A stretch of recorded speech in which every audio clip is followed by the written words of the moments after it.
ಹನೂರಿನಲ್ಲಿ ಮೂವರ ಎನ್ಕೌಂಟರ್ ಪ್ರಕರಣ. ಎನ್ಕೌಂಟರ್ ಬಳಿಕ ರಿವೆಂಜ್ಗಾಗಿ ಕಾಡುಗಳ್ಳರು ಒಂದಾಗಿತ್ತು. ಪ್ರತಿಭಟನೆಗೆ ಪ್ರಚೋದನೆ ನೀಡಿದ್ದ ಕಾಡುಗಳ್ಳ ಗೋವಿಂದ ಅಲಿಯಾಸ್ ಮರಿ ವೀರಪ್ಪನ್ಗೆ 30ಕ್ಕೂ ಹೆಚ್ಚು ಮಂದಿ ಸಾಥ್ ಕೊಟ್ಟಿದ್ರು. ಪ್ರತಿಭಟನೆಯಲ್ಲಿ ಕ್ರಿಮಿನಲ್ ಹಿನ್ನೆಲೆಯುಳ್ಳಂತಹ 30ಕ್ಕೂ ಹೆಚ್ಚು ಮಂದಿ ಭಾಗಿಯಾಗಿದ್ರು. ಕಳ್ಳಬೇಟೆ ಆರೋಪಿ ರಾಬರ್ಟ್ ಪಿಂಟೋ ಕೂಡ ಪ್ರತಿಭಟನೆಯಲ್ಲಿ ಭಾಗಿಯಾಗಿದ್ದ. ಇನ್ನು ಆರೋಪಿ ಗೋವಿಂದ ಅಲಿಯಾಸ್ ಮರಿ ವೀರಪ್ಪನ್ ವಿರುದ್ಧ 9 ಕೇಸ್ಗಳು ದಾಖಲಾಗಿವೆ. ರೌಡಿ ಶೀಟ್ ಓಪನ್ ಮಾಡಲು ಪೊಲೀಸರು ಅನುಮತಿಯನ್ನ ಕೂಡ ಕೇಳಿದ್ರು. ನ್ಯಾಯಾಲಯದ ಅನುಮತಿ ಕೋರಿದ್ದ ರಾಮಾಪುರ ಠಾಣಾ ಪೊಲೀಸರು ಅರಣ್ಯ ಸಿಬ್ಬಂದಿಯ ವಿರುದ್ಧ ಸೇಡನ್ನ ತೀರಿಸಿಕೊಳ್ಳುವುದಕ್ಕೆ ಸಂಚನ್ನ ರೂಪಿಸಿದ್ರು ಅನ್ನೋದು ಬಯಲಾಗಿದೆ. ಅರಣ್ಯ ಸಿಬ್ಬಂದಿಯ ಗುಂಡೇಟಿಗೆ, ಮೂವರ ಬಲಿ ಪ್ರಕರಣಕ್ಕೆ ಸಂಬಂಧಪಟ್ಟಂತೆ ಯಾವ್ಯಾವ ರೀತಿ ಬೆಳವಣಿಗೆಗಳಾಗ್ತಿದೆ ಅನ್ನೋದನ್ನು ಗಮನಿಸ್ತಾ ಇದ್ದೀವಿ. ಇದೆಲ್ಲವೂ ಕೂಡ ಏನು ಪ್ರತಿಭಟನೆ ದೊಡ್ಡ ಮಟ್ಟದಲ್ಲಿ ನಡೀತಲ್ಲ, ಮೂವರ ಹತ್ಯೆಯನ್ನ ಖಂಡಿಸಿ, ಅದರಲ್ಲಿ ಪ್ರಾಮಾಣಿಕವಾಗಿ ಪ್ರತಿಭಟನೆಯಲ್ಲಿ ಭಾಗಿಯಾದವರಿಗಿಂತ ಹೆಚ್ಚಾಗಿ ಸೇಡನ್ನ ತೀರಿಸಿಕೊಳ್ಬೇಕು ಅಥವಾ ದ್ವೇಷಕ್ಕೋಸ್ಕರ ಪ್ರತಿಭಟನೆಯಲ್ಲಿ ಭಾಗಿಯಾದವರೇ ಹೆಚ್ಚು ಅನ್ನೋದು ಗೊತ್ತಾಗಿದೆ. ಅದರ ಹಿಂದೆ ಇದ್ದಿದ್ದು ಗೋವಿಂದ ಅಲಿಯಾಸ್ ಮರಿ ವೀರಪ್ಪನ್ ಅನ್ನೋ ವಿಚಾರವೂ ಕೂಡ ಬೆಳಕಿಗೆ ಬಂದಿದೆ. ಈ ಕುರಿತು ಮತ್ತಷ್ಟು ಮಾಹಿತಿಯನ್ನ ಕೊಡೋದಕ್ಕೆ ನಮ್ಮ ಪ್ರತಿನಿಧಿ ಸೂರಜ್ ಇದೀಗ ನೇರ ಸಂಪರ್ಕದಲ್ಲಿದ್ದಾರೆ. ಸೂರಜ್, ಒಂದು ಕಡೆ ಹೌದು, ಮೂವರನ್ನ ಕಳ್ಕೊಂಡಂತಹ ಕುಟುಂಬಸ್ಥರ ನೋವು ಹೇಗಿರುತ್ತೆ ಅನ್ನೋದು ಎಲ್ರಿಗೂ ಕೂಡ ಗೊತ್ತು. ಅದರ ಹೊರತಾಗಿ ಸೇಡುವನ್ನ ಇಟ್ಕೊಂಡು ಇಲ್ಲಿ ಪ್ರತಿಭಟನೆಯನ್ನ ತೀವ್ರ ಸ್ವರೂಪಕ್ಕೆ ಕೊಂಡೊಯ್ಯೋದಕ್ಕೆ ಅಥವಾ ಮತ್ತೊಂದು ಲೆವೆಲ್ಗೆ ಕೊಂಡೊಯ್ಯೋದಕ್ಕೆ ಒಂದಷ್ಟು ಮಂದಿ ಷಡ್ಯಂತ್ರವನ್ನ ರೂಪಿಸಿದ್ರು ಅನ್ನೋದು ಕೂಡ ಗೊತ್ತಾಗ್ತಾ ಇದೆ. ಅದರಲ್ಲಿ ಗೋವಿಂದ್ ಅಲಿಯಾಸ್ ಮರಿ ವೀರಪ್ಪನ ಹೆಸರು ದೊಡ್ಡ ಮಟ್ಟದಲ್ಲೇ ಕೇಳಿ ಬರ್ತಾ ಇದೆ. ಏನಂತ, ಯಾವ ರೀತಿ ಸಂಚು ರೂಪಿತವಾಗಿತ್ತು?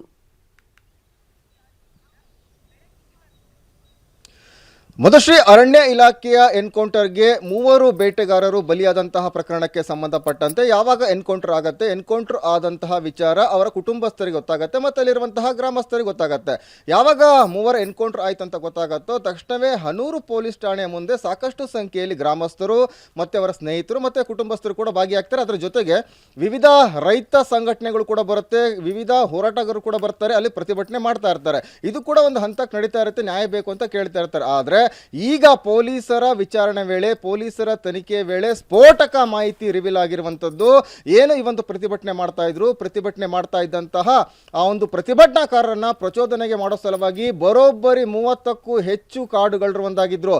ಈ ಕಾಡುಗಳ್ಳರು ಅಂತ ಹೇಳಿದ್ರೆ ಪ್ರಮುಖವಾಗಿ ಇವರ್ಯಾರು ಕೂಡ ಕೊಲೆ ಸುಲಿಗೆ ಈ ರೀತಿ ಮಾಡಿ ಜೈಲಿಗೆ ಹೋಗಿದಿರೋಲ್ಲ. ಪ್ರತಿಯೊಬ್ಬರು ಕೂಡ ಬೇಟೆಯಾಡಿ ಅರಣ್ಯ ಅಧಿಕಾರಿಗಳ ಕೈಯಲ್ಲಿ ಲಾಕ್ ಆಗಿ ಬಳಿಕ ಜೈಲಿಗೆ ಹೋಗಿ ಬೇಲ್ ಮೇಲೆ ಬಂದಂತಹ 30ಕ್ಕೂ ಹೆಚ್ಚು ಏನು ಕಾಡುಗಳ್ಳರು 5 ಲೊಕೇಶನ್ ನಿಂತಿರ್ತಾರೆ. 5 ಲೊಕೇಶನ್ಗಳಲ್ಲಿ ಎಲ್ಲೆಲ್ಲ ಪ್ರತಿಭಟನೆ ಮಾಡ್ತಿರ್ತಾರೆ, ಯಾರೆಲ್ಲ ಪ್ರತಿಭಟನಾಕಾರ ಇರ್ತಾರೆ ಅಲ್ಲಿ ಹೋಗುವಂಥದ್ದು, ಅವ್ರನ್ನ ಪ್ರವೋಕ್ ಮಾಡುವಂಥದ್ದು, ಅರಣ್ಯ ಇಲಾಖೆ ವಿರುದ್ಧ, ಅರಣ್ಯ ಸಿಬ್ಬಂದಿ ವಿರುದ್ಧ ಸೇಡನ್ನ ತೀರ್ಸ್ಕೋಬೇಕು, ರಿವೆಂಜ್ ಅನ್ನ ನಾವು ತೆಗೆದುಕೊಳ್ಬೇಕು ಅಂತ ಹೇಳಿ ಮುಂದಾಗಿದ್ರು. ಪ್ರಮುಖವಾಗಿ ಗೋವಿಂದನಿದ್ದಾನೆ, ಗೋವಿಂದ ಅಲಿಯಾಸ್ ಮರಿ ವೀರಪ್ಪನ್. ಈತ ಏನು ಪಚ್ಚದೊಡ್ಡಿ ಗ್ರಾಮದಲ್ಲಿ ಹುಲಿಯನ್ನ ಕೊಂದು 5 ಭಾಗಗಳಾಗಿ ತುಂಡರಿಸಿ ಬಿಸಾಕಿರ್ತಾನೆ. ಕೇವಲ ಇದೊಂದೇ ಪ್ರಕರಣ ಅಲ್ಲ, ಈ ಒಂದು ಮರಿ ವೀರಪ್ಪನ್ ವಿರುದ್ಧ ಬರೋಬ್ಬರಿ 9ಕ್ಕೂ ಹೆಚ್ಚು ಪ್ರಕರಣಗಳು ದಾಖಲಾಗಿದೆ. ಅದಕ್ಕೆ ಬೇಕಾದಂತಹ ಸೂಕ್ತವಾದಂತಹ ದಾಖಲಾತಿಗಳು ಕೂಡ ಟಿವಿ ನನಗೆ ಸಿಕ್ಕಿದೆ. ಜೊತೆಗೆ ಏನು ಈ ಮರಿ ವೀರಪ್ಪನ್ ವಿರುದ್ಧ ರಾಮಾಪುರ ಠಾಣೆಯ ಪೊಲೀಸ್ ಇನ್ಸ್ಪೆಕ್ಟರ್ ಕೂಡ ಒಂದು ಪತ್ರವನ್ನು ಬರೀತಾರೆ, ಅನುಮತಿಯನ್ನು ಕೋರಿ ನ್ಯಾಯಾಲಯಕ್ಕೆ ಒಂದು ಪತ್ರ ಬರೀತಾರೆ. ಕಾರಣ ಅಂತ ಹೇಳಿದ್ರೆ ಈತ ಸಾಕಷ್ಟು ಕ್ರಿಮಿನಲ್ ಆಕ್ಟಿವಿಟಿಯಲ್ಲಿ ಭಾಗಿಯಾಗಿದ್ದಾನೆ, ಸಾಕಷ್ಟು ಆಕ್ಟಿವ್ ಆಗಿದ್ದಾನೆ.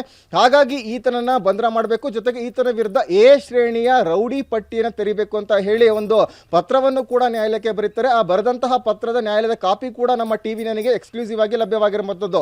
ಇದು ಒಂದು ಭಾಗ. ಆದರೆ ಮತ್ತೊಂದು ಭಾಗದಲ್ಲಿ ಈಗಾಗಲೇ ಕೂಡ ಏನು ರೈತರು ಪ್ರತಿಭಟನೆ ಮಾಡ್ತಾ ಇರ್ತಾರೆ. ಹೊನ್ನೂರು ಪ್ರಕಾಶ್ ಅವರ ನೇತೃತ್ವದ ಬಣ ಕೂಡ ಪ್ರೊಟೆಸ್ಟ್ ಮಾಡುವಂತಹ ಸಂದರ್ಭದಲ್ಲಿ ರಾಬರ್ಟ್ ಪಿಂಟೋ ಪೆರಿಯ ನಾಯಕನ್ ಅಂತ ಹೇಳಿ ಈತ ಕೂಡ ಚಾಮರಾಜನಗರ ಜಿಲ್ಲೆ ಹನೂರು ತಾಲೂಕಿನ ಸಂದನಪಾಳ್ಯದ ನಿವಾಸಿ.